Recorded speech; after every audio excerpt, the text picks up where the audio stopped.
No, ahí está. Bueno, pues Dios les bendiga a todos. La semana pasada no tuvimos clase debido a que tuve dengue, es la segunda vez que me da. El cuerpo anda por ahí débil, ¿no? Pero decíamos con nuestros hermanos, el espíritu se vivifica. Creemos que el Señor, así como pasó en la vida de David, pues permite situaciones difíciles para fortalecernos y volver a retomar una confianza más firme en el Señor. Esta sesión, pues es una sesión, la verdad que bastante larga, ya que vamos a estar estudiando todo Segunda de Samuel de una sola exhibición. Este es un libro de a pocos extremadamente lindo. Ah, porque nosotros vamos a ver que si bien hay una decadencia espiritual en el reino y en la vida de David, también vemos al Señor mostrándose siempre fiel, mostrando su misericordia, aún en medio del pecado del rey David.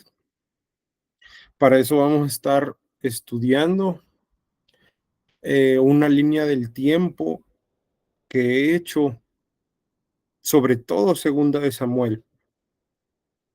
Y vamos a hacer unas reflexiones finales a la luz del libro de los Salmos, donde vamos a estar estudiando 4 preguntas principales que nosotros podemos aplicar a nuestra vida y que van a ser muy devocionales. Hoy el estudio está más centrado en estas cuestiones devocionales, espirituales, que nos ayudan a poder situar la bendita palabra de Dios en nuestra vida. Porque a veces, y eso lo he comentado con algunos alumnos, a nivel teológico o a nivel filosófico, nosotros tendemos a volver muy teórico el asunto, pero la palabra de Dios es totalmente práctica. Dice la palabra del Señor que el reino de Dios consiste en la cuestión que es meramente espiritual y práctica. Entonces tenemos que tener en mente esto cuando nosotros llegamos a la palabra. Pablo decía que es poder de Dios. Entonces, si bien vamos a hacer ahorita una revisión de corte histórico, vamos a estar viendo cómo se divide todo. Voy a hacer una relatoría de absolutamente cada uno de los capítulos. Pues también vamos a estar recordando que hay enseñanzas que son muy centrales para la vida cristiana y que por ende necesitamos apreciarlas, necesitamos atesorarlas y entonces poder llevarlas a nuestro corazón y poder aplicarlas para nuestra vida diaria. Que eso es lo más importante de todo tipo de estudio, que nosotros veamos las maravillas del Señor y que también podamos, pues precisamente comprender cómo se aplica en nuestra vida. Entonces quiero que me acompañe, por favor. Si usted se dio a la tarea en estos 15 días de leer Segunda de Samuel, pues se ha percatado que es un libro con 24 capítulos. Ya decíamos la sesión pasada que Segunda de Samuel y Primera de Samuel pues formaban un solo conjunto. Entonces así los hemos estado estudiando, así lo vamos a estudiar esta sesión. Pero si usted se da cuenta, sí se puede dividir este punto de la relatoría bíblica, ¿no? Los primeros 4 capítulos nos hablarían todavía de la existencia de Saúl y David, ¿verdad? El primer capítulo propiamente pues nos habla de que David ya se entera de la muerte de Saúl en el campo de batalla. Lógicamente aquí muere también Jonatán y entonces David es proclamado rey, ¿no? Pero ya en el capítulo 2, pues vemos que en medio de esta proclamación de David como rey, en los versículos 8 al 32, hay una guerra entre los siervos de David y algunos que todavía quedaban de la familia de Saúl. En el capítulo 3 vemos cómo Joab mata a Abner porque Abner había matado a su hermano Asael, y en el capítulo 4 vemos cómo Isboset es asesinado. El gobierno de David inicia con una serie de asesinatos bastante interesantes y con un impacto que después vamos a estarnos dando cuenta que se van a replicar en la nación, en la familia de David, y todo esto como consecuencia del pecado. La segunda sección que yo les propongo es analizar el reino de David, de los capítulos 5 al 10. Cuando nosotros estudiamos estos capítulos, pues nos damos cuenta que nuevamente en el capítulo 5, David es proclamado como rey de Israel, pero para eso él conquista la fortaleza de Sión, en el capítulo 5. Se enfatiza que Dios es quien pone a David como rey sobre su pueblo, y muchas ocasiones, vean por favor, porque lo vamos a volver a estar checando, vamos para allá, a segunda de Samuel 5, segunda de Samuel capítulo 5, nos dice algo muy interesante que ya veíamos la sesión pasada, y es que este hombre tiene la costumbre de buscar al Señor, de estar pendiente de lo que Dios le quiere decir para todos los aspectos de su vida.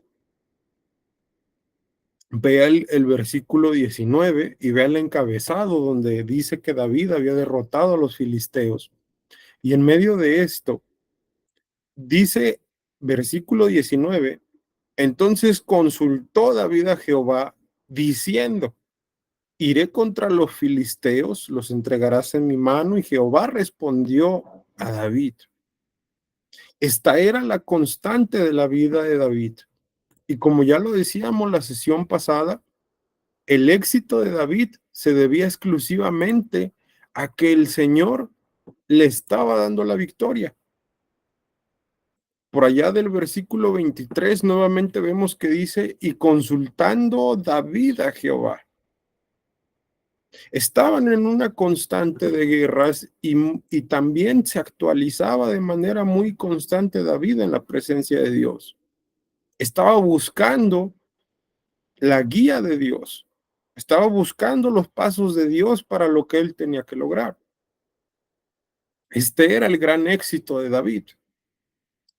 Y si bien en capítulos posteriores nosotros vemos cómo David empieza espiritualmente su decadencia, porque lleva el arca a Jerusalén en el capítulo 6 y muere Usa, ¿verdad? Dios no había dado esa indicación, había dado la indicación desde muchos años antes que solamente los sacerdotes debían de cargarla, y entonces David se le ocurre la idea de llevarla con un carro nuevo.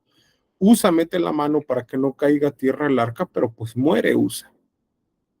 Entonces entra este temor en David. Y a pesar de esto, pues Dios hace un pacto con David para afirmar eternamente su reinado. Sabemos que aquí se habla del Señor Jesucristo. Pero el capítulo 10 nos habla de una nueva reincidencia de David hacia la decadencia espiritual. Si usted se da cuenta, quiero que vayamos, por favor, porque esto sí no está tan a la luz. El capítulo 10 nos habla de que David estaba peleando contra los amonitas y los sirios. Y usted dirá, hermano, pues yo no entiendo en qué punto David ha estado fallando. Pues recuerde, por favor, que en el capítulo 5, versículos 19 al 23, estamos viendo a un David que consulta a Dios. Pero a partir del capítulo 6, David empieza, en el momento que quiere llevar el arca, falla en obedecer la palabra escrita de Dios, porque esto ya estaba escrito en el Pentateuco. Ya estaba escrito que se tenía que mover el arca solo por medio de los sacerdotes. Pero en el capítulo 10, David no consulta a Dios para poder pelear. Si usted se da cuenta, en esta guerra contra los amonitas y los sirios, nunca se dice que David busca a Dios. Hermanos, si nosotros queremos cumplir el propósito de Dios para nuestra vida, tendremos que asegurarnos de que consultemos constantemente a Dios, porque estamos en una lucha constante. Hay muchas situaciones que nos van a querer hacer frente para no cumplir la voluntad de Dios. Mas, sin embargo, el Señor sí nos dice que necesitamos estar constantes en su presencia.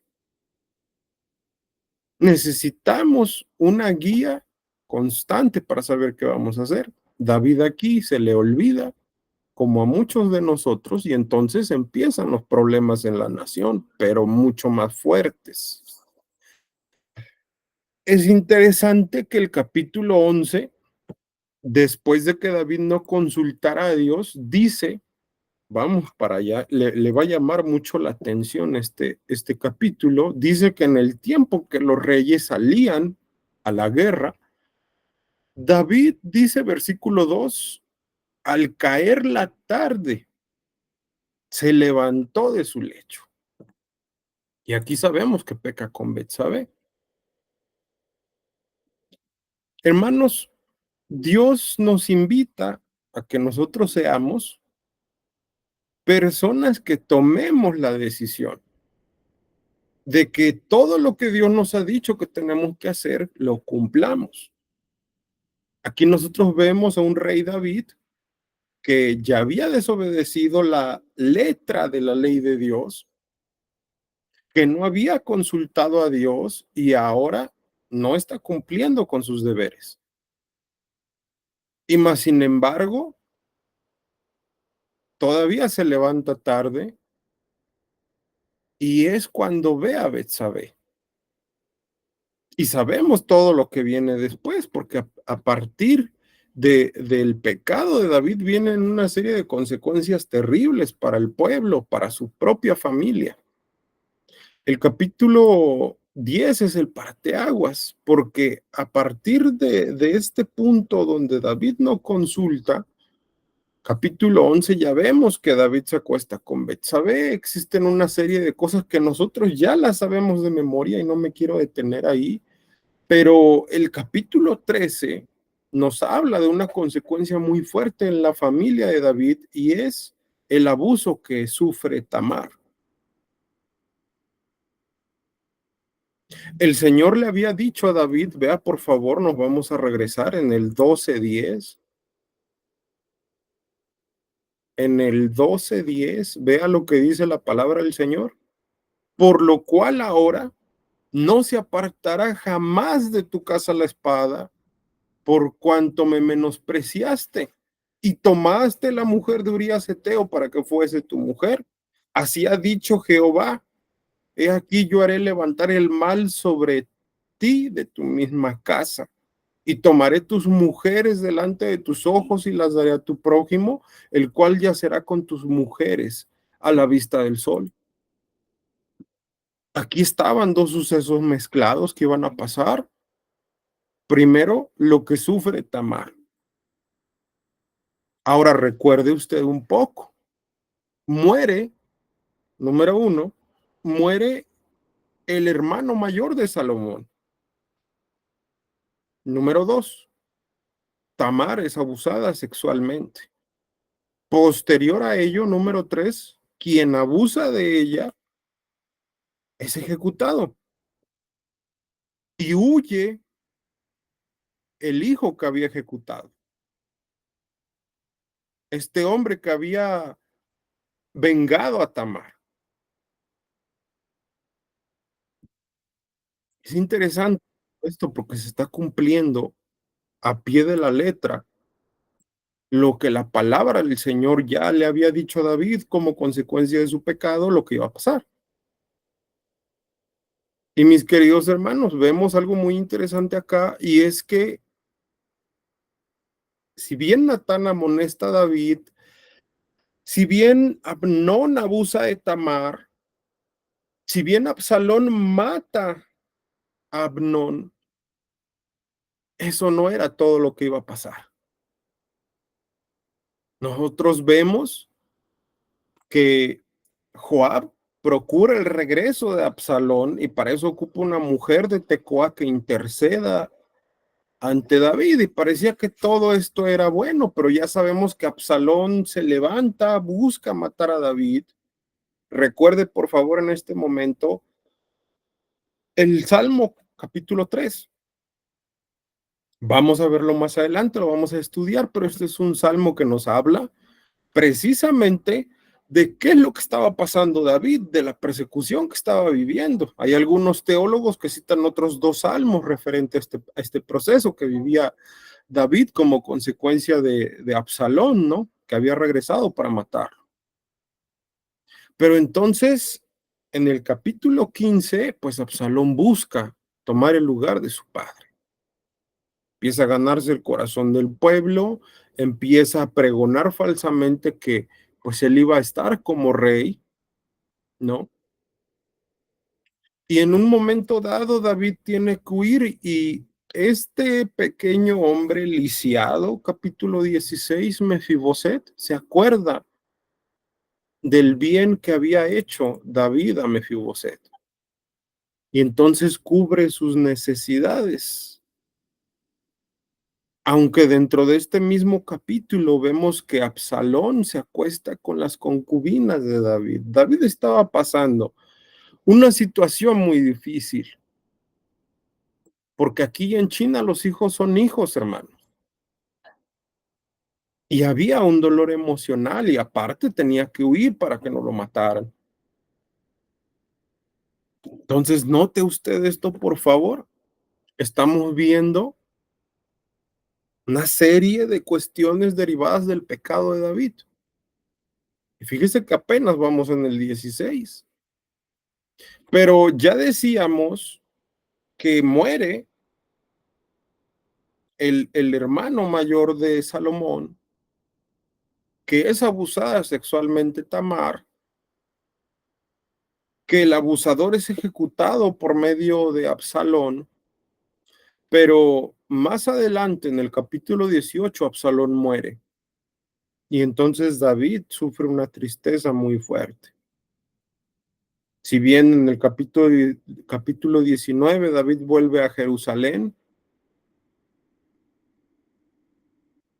y entonces otra persona quiere ir en contra de David, que es Seba, y es asesinado, pues nosotros vemos que las cosas no se acaban, que surge problema tras problema y entramos a la cuarta etapa, que son apéndices misceláneos de esta línea del tiempo que he querido compartir con ustedes,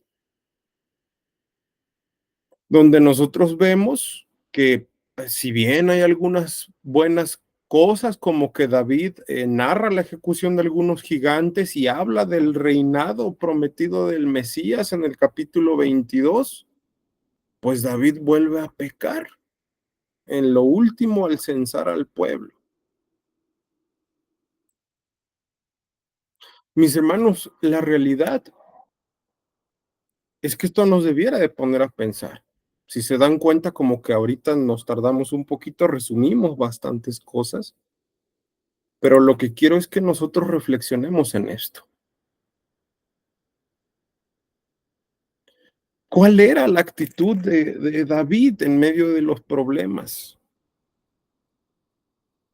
Nosotros podemos ver, ahorita vamos a estarlo leyendo, pero en el libro de los Salmos, capítulo 3, vemos que la actitud de David era de una búsqueda constante de Dios.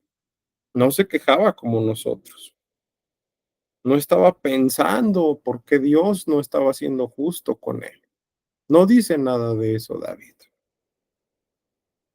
Me gusta mucho que los primeros versículos dice, ¿cuánto se han multiplicado mis adversarios? Pero en el versículo 3 dice algo precioso.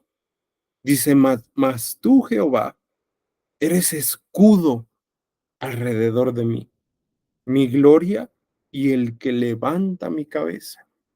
Con mi voz clamé a Jehová y él me respondió desde su monte santo. David en medio de los problemas reconoce a Dios como su refugio. Pero también debiéramos de reflexionar cuándo y cómo empezó la caída espiritual de David. Ya hemos hablado que David no había buscado a Dios y que David desobedece lo escrito. Hermanos, nosotros no podemos tener comunión con Dios si conscientemente nos proponemos en nuestro corazón desobedecer sus mandamientos.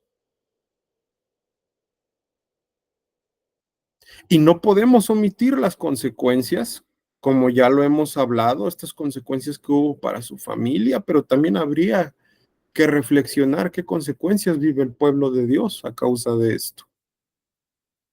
Y lo más hermoso, hermanos, es entender que, como bien dice el apóstol Pablo, si nosotros fuéramos infieles, él no se puede negar a sí mismo. Habría que preguntarnos cómo es que se presentó Dios mismo ante el pecado de David. Y en el Salmo 51, cuando David peca con Betsabé, David dice algo muy precioso. Le pide a Dios que ocupe un hisopo y que lo lave. Dice, purifícame con hisopo y seré limpio. El hisopo, mis queridos hermanos, se ocupaba en el altar del holocausto con la sangre. Se rociaba a la víctima. David está diciendo, así como antes se presentaban y hacían expiación, ahora Señor, tú haces expiación en mi corazón. Y solo así, dice David, seré más blanco que la nieve. Pero vean que hay un orden, porque el versículo 8 dice, hazme oír gozo y alegría y se recrearán los huesos que has abatido. David reconoce que no puede haber alegría si no ha habido expiación. ¿Cuántos de nosotros, hermanos, nos presentamos a Dios temerosos de nuestro pecado? Y es porque no hemos confiado en que Él desea nuevamente recibirnos, limpiarnos de toda maldad. Recuerde lo que dice Juan. Si nosotros confesamos nuestros pecados, la sangre de Jesucristo, su Hijo, nos limpia de todo pecado. Y entonces necesitamos entender esta parte. Dios nos dice, es necesario que entiendas que antes de que seas feliz tienes que arreglar cuentas. Bien dice el profeta Isaías, que tenemos que llegar a cuentas y que si nuestro pecado es rojo como la grana, seremos como la blanca nieve. Mis hermanos, esta es una pequeña reflexión a segunda de Samuel que nos lleva a ver estos cuatro ejes de articulación. ¿Qué actitud mantengo ante los problemas? ¿Cómo empieza la caída espiritual? ¿Qué consecuencias tiene la caída espiritual? ¿Y cómo es que Dios se presenta ante una persona cuando acaba de pecar? Interesante todo esto.